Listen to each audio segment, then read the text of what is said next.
தென்காசி மாவட்டம் சங்கரன் கோவில் அருகே மேற்கு தொடர்ச்சி மலையில் பற்றி எரியும் காட்டு தீயினால் மலையில் உள்ள அரிய வகை மூலிகைகள் எரிந்து சாம்பலாகி வருகின்றன.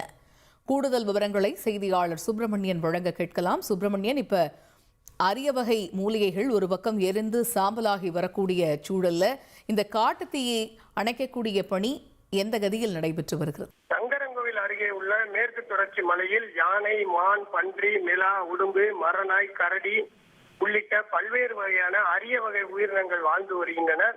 மேலும் பல்வேறு வகையான நோய்களுக்கு தேவையான மூலிகை செடிகள் மற்றும் விலை உயர்ந்த மரங்கள் அதிக அளவில் இருப்பதால் இந்த மேற்கு தொடர்ச்சி மலையானது பாதுகாக்கப்பட்ட வனப்பகுதியாகவும் இருந்து வருகிறது.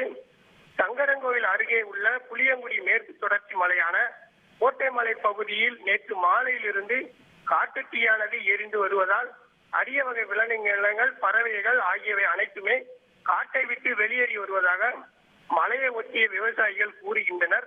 மேலும் வேகமாக பற்றி ஏறும் காட்டுத்தீயினால் மலையில் உள்ள அரிய வகை மூலிகை செடிகள் மற்றும் விலை உயர்ந்த மரங்கள் அனைத்தும் எரிந்து வருவதாக வன ஆர்வலர்கள் கூறுகின்றனர். மேலும் மலைச்சரிவில் காட்டுத்தீயானது வேகமாக எரிந்து வருவதால் தீயை அணைப்பதில் வனத்துறையினருக்கு சவாலாக இருந்து வருகிறது. மேலும் வனச்சரகர் ஆறுமுகம் தலைமையிலான வனத்துறையினர் அதிகாலையிலிருந்தே தீயை அணைக்கும் முயற்சியில் ஈடுபட்டு வருகின்றனர். தொடர்ந்து காற்றின் வேகம் அதிகரித்து வருவதால் தீயானது வேகமாக பரவி எரிந்து வருவதால் மலையில் இருந்து சுமார் 15 கிலோமீட்டர் தொலைவிற்கு சாம்பலானது விழுந்து வருவதால் கிராம மக்கள் அதிர்ச்சியும் மன உளைச்சலுக்கும் ஆளாகி வருகின்றனர். எனவே உயிருக்கு ஆபத்தான நிலையில் மரக்கிளைகளை கொண்டு தீயை அணைக்கும் பணியில் வனத்துறையினர் ஈடுபட்டு வருகின்றனர்.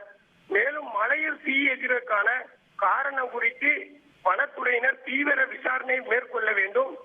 தீ சம்பவம் குறித்து மாவட்ட வன அலுவலரை தொடர்பு கொண்ட போது அவர் நம்முடைய செல்போன் அழைப்பை ஏற்கவில்லை என்பது குறிப்பிடத்தக்கது. தகவல்களுக்கு நன்றி சுப்பிரமணியன்.